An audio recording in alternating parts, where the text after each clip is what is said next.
Vous allez maintenant apprendre à déterminer la dérivée du quotient de deux fonctions u et v dérivables sur un même intervalle grand I. D'abord, ce quotient, donc u sur v, ne peut être défini que si v de x est différent de 0. Donc u sur v n'est défini que pour les nombres réels x de grand I tels que v de x est différent de 0. Et ensuite, donc le quotient u sur v, classiquement, u sur v de x, c'est la fonction qui à x fait correspondre u de x sur v de x. Cette fonction, donc, u sur v de x, elle est dérivable sur tous les réels x pour lesquels u sur v est défini, c'est-à-dire pour tous les nombres réels x de l'intervalle grand I, tels que v de x est différent de 0. Et pour tous ces réels-là, on a donc u sur v' de x qui est égal à u' de x v de x moins u de x v' de x sur v de x au carré. Cette formule, on ne peut pas la retrouver, il faut absolument la connaître par cœur. U sur v' est égal à u'v moins uv' sur v2. Je récapitule, si on a deux fonctions u et v dérivables sur un intervalle grand I, on peut définir u sur v pour les valeurs de x de grand I telles que v de x est différent de 0, et pour ces valeurs-là, u sur v est dérivable, et u sur v' est égal à u'v moins uv' sur v au carré. Nous allons maintenant appliquer la formule de dérivation d'un quotient dans un cas particulier, qui est celui où le numérateur du quotient est une constante. Donc, pour tout x appartenant à grand I, u de x égale k, k étant un réel donné. Dans ce cas-là, donc, u de x égale k, une constante, u' de x est donc égal à 0, donc si u' de x est égal à 0, que u de x est égal à k, ce terme-là s'annule, et ici on a moins k v' de x sur v de x au carré. C'est-à-dire que la dérivée de k sur v est égale à moins k v' sur v au carré.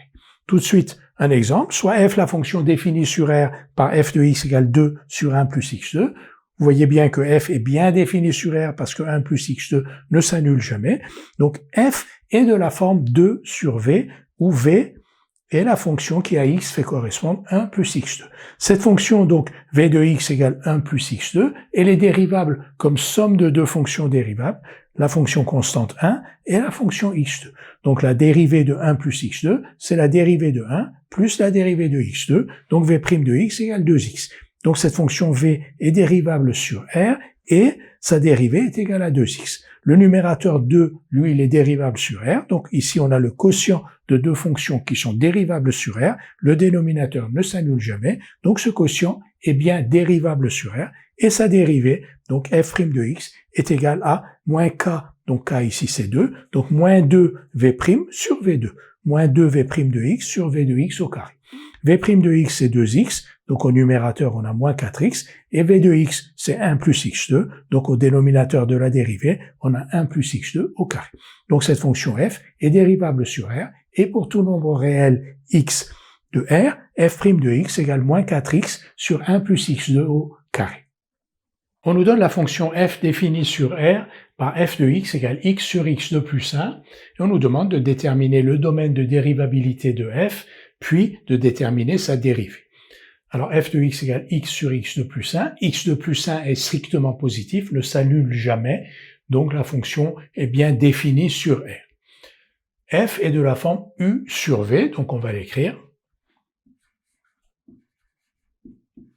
F est de la forme u sur v avec, donc,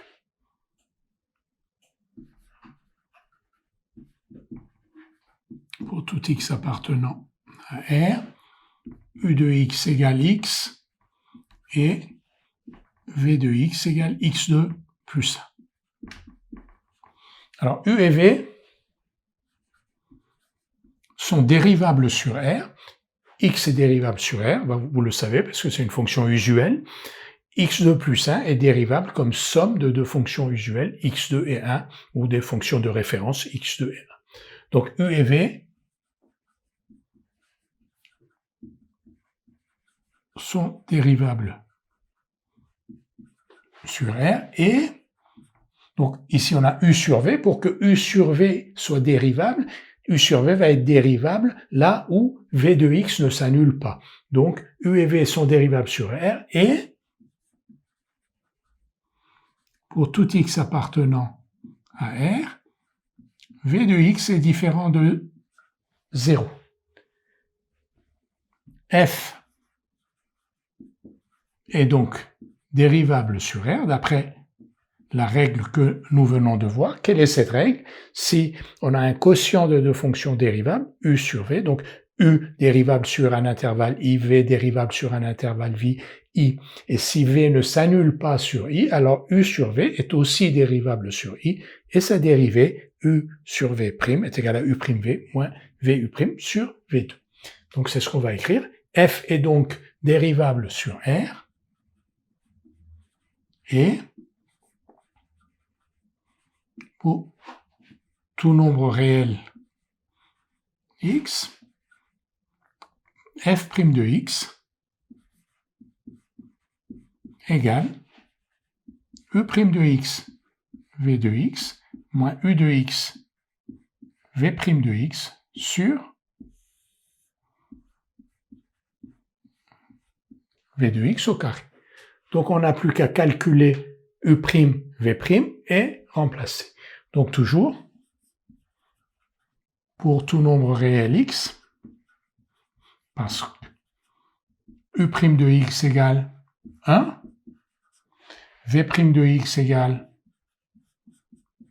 2x, et f' de x égale, donc u' de x fois v de x, c'est-à-dire, on va l'écrire là, une fois, on va écrire tous les termes, une fois x2 plus 1, donc u'v moins uv', u c'est x.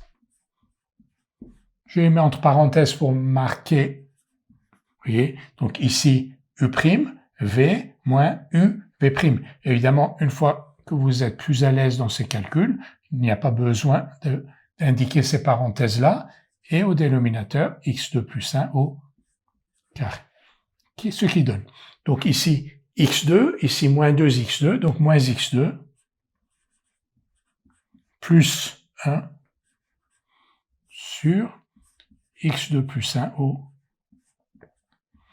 carré. Nous avons donc déterminé la dérivée de f de x égale x sur x2 plus 1, et comme toujours, dans un premier temps, son domaine de dérivabilité.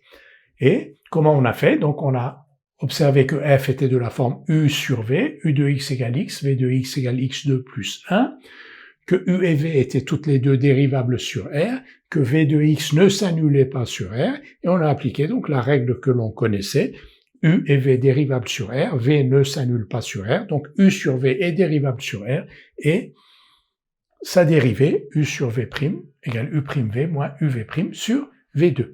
Et donc, pour tout nombre réel x, parce que f est dérivable sur R, pour tout nombre réel x, on a f' de x égale moins x2 plus 1 sur x2 plus 1 au carré.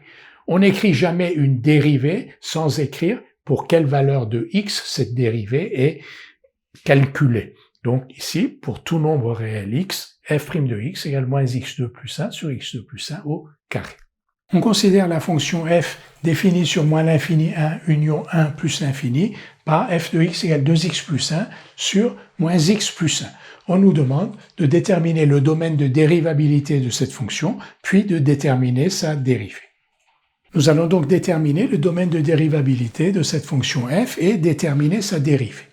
On va appeler D l'ensemble de définition de f, c'est-à-dire moins l'infini 1 union 1 plus l'infini, pour ne pas avoir à écrire à chaque fois cette réunion de deux intervalles. Donc f s'écrit sous la forme du quotient de deux fonctions, 2x plus 1 et moins x plus 1. Donc on va dire f est de la forme u sur v, où u et v sont les fonctions définies sur d, donc qui est moins l'infini 1 union 1 plus l'infini, par u de x égale 2x plus 1, le numérateur, et v de x égale moins x plus 1, le dénominateur. Est-ce que ces fonctions u de x et v de x sont dérivables sur d? La réponse est oui. U de x et v de x, de manière plus générale, sont dérivables sur R comme somme de fonctions dérivables sur R. Voyons-le pour u.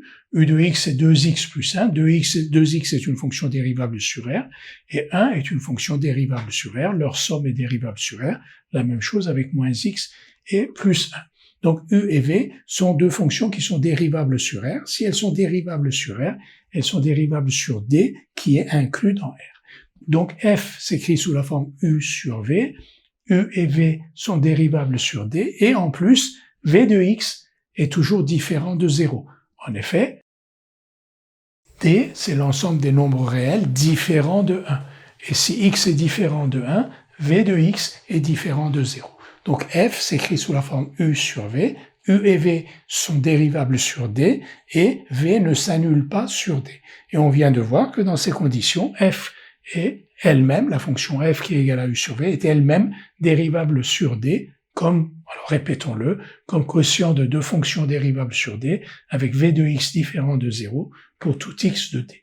Donc f est dérivable sur D, c'est-à-dire sur moins l'infini 1, union 1 plus l'infini. Pour tout nombre réel x de D, on peut donc calculer f' de x, qui est, comme on l'a vu, égal à u' de x, v de x, moins u de x, v' de x, sur v de x au carré. Avec u' de x, comme u de x égale 2x plus 1, donc u de x est la somme de 2x et de 1, la dérivée de u c'est la somme des dérivées, la dérivée de 2x c'est 2, et la dérivée de 1 c'est 0. Donc u' de x égale 2, v' de x égale moins 1, c'est-à-dire la dérivée de moins x, plus la dérivée de 1, mais la dérivée de 1 c'est 0, et la dérivée de moins x c'est moins 1. Donc on a u' de x égale 2, v' de x égale moins 1, et donc pour tout x de D, f' de x égale u' de x, v de x, c'est-à-dire donc 2 fois moins x plus 1, moins u, c'est-à-dire 2x plus 1, fois v', c'est-à-dire moins 1, sur moins x plus 1 au carré. On développe, on simplifie, et on obtient 3 sur moins x plus 1 au carré. Donc pour tout x de D, ça veut dire pour tout nombre réel x différent de 1, f' de x égale 3 sur moins x plus 1 au carré. Soit f la fonction définie sur 0 plus l'infini par f de x égale racine de x sur x plus 1, on nous demande de déterminer la dérivée de cette fonction f. Alors on remarque que f est de la forme u sur v, le quotient de deux fonctions, ce que nous allons écrire de manière plus formalisée tout de suite. On écrit donc que f de x est égal à u de x sur v de x, avec donc u de x égale racine de x et v de x égale x plus 1, et donc pour tout nombre réel de son domaine de définition, f de x est le quotient de deux fonctions u de x, v de x, u de x égale racine de x et v de x égale x plus 1. On va maintenant étudier la dérivabilité de u et de v. La fonction u, donc u de x égale racine de x, est dérivable sur 0 plus l'infini, mais 0 exclu, ça c'est un résultat que vous connaissez, puisque la fonction x qui à x fait correspondre racine de x, c'est une fonction usuelle dont on a vu qu'elle était dérivable sur 0 plus l'infini, 0 exclu. V, x plus 1 est la somme de deux fonctions dérivables, la fonction usuelle x que vous connaissez et la fonction constante 1 que l'on connaît aussi, qui sont toutes les deux dérivables, leur somme est dérivable. Ces deux fonctions sont dérivables sur R, elles sont donc a fortiori dérivables sur le domaine de définition 0 plus l'infini, et donc aussi sur 0 plus l'infini si on exclut 0. Donc u et v sont toutes les deux dérivables sur 0 plus l'infini, 0 exclu, et de plus, v de x, le dénominateur, ne s'annule pas sur cet intervalle. Donc les conditions sont réunies, nous avons un quotient de deux fonctions, u sur v, chacune d'elles est définie sur l'intervalle, est dérivable, sur l'intervalle 0 plus l'infini, et de plus, v qui est au dénominateur ne s'annule pas sur cet intervalle. La conclusion est donc que f égale u sur v est donc dérivable sur 0 plus l'infini, et on sait de plus que f' est égal à u'v moins uv' sur v2, ce que nous allons écrire tout de suite et calculer donc avec cette formule f' de x. Je récapitule donc. Pour tout x de 0 plus l'infini 0 fermé ici, f de x égale u de x sur v de x, et donc f, on a vu que f était dérivable sur 0 plus l'infini 0 ouvert, et que f' de x s'écrivait sous la forme u'v moins uv' sur v2. Nous allons maintenant calculer u' et v'. u de x égale racine de x, v de x égale x plus 1, u' de x, la dérivée de u de x, 1 sur 2 racine de x. Vous voyez qu'on est ici pour tout x de 0 plus l'infini, donc 0 est exclu, c'est pour cela que nous pouvons calculer u' de x. u' de x égale 1 sur 2 racine de x, et v' de x égale 1. On n'a plus qu'à remplacer u'v, uv' et v ici par leur valeur pour obtenir f' de x. f' de x égale u' de x, donc 1 sur 2 racine de x, fois v de x, c'est-à-dire x plus 1, moins u de x, c'est-à-dire racine de x, fois v' de x, c'est-à-dire 1, le tout sur v de x au carré, c'est-à-dire x plus 1 au carré. On va réduire ici au même dénominateur, donc on va avoir x plus 1 moins 2x, parce que 2 racines de x fois racine de x, ça fait 2x, donc x plus 1 moins 2x, ça fait donc moins x plus 1, et ici, on va avoir 2 racines de x fois x plus 1 au carré. Donc, la dérivée de f, f' de x, est égale à moins x plus 1 sur 2 racines de x fois x plus 1 au carré. Alors, j'ai oublié de dire, quand je dis la dérivée de f, f' de x est égale à, il faut préciser le domaine. Donc, de manière plus précise, pour tout x de 0 plus l'infini, c'est-à-dire pour tout x strictement positif, f' de x est égal à moins x plus 1 sur 2 fois racine de x plus 1 au carré. Quand on définit une dérivée, il faut toujours dire sur quel intervalle on l'a définie, sur quel intervalle on peut la définir. Dans la résolution de cet exercice, vous avez remarqué qu'il y avait donc deux parties. Une première partie qui sont, je pourrais dire, les préalables, c'est-à-dire que l'on a constaté que f s'écrivait sous la forme u sur v, on a dit ce qu'était u, ce qu'était v, on s'est intéressé à la dérivabilité de u et v, donc on a trouvé un intervalle i sur lequel u et v étaient dérivables et sur lequel v n'était pas nul, ne s'annulait pas. Une fois que ces préalables sont établis, on peut appliquer notre théorème ou notre règle de calcul. Donc, sur cet intervalle i où u et v sont dérivables et sur lequel v ne s'annule pas, f est dérivable et f' est égal à u'v moins uv' sur v2. Donc, on ne peut pas aller directement à cette formule u'v moins uv' sur v2 sans s'être interrogé sur quel intervalle on va calculer f'. Et cet intervalle, pour que tout cela soit cohérent, il faut que sur cet intervalle, u et v soient dérivables et que v ne s'annule pas.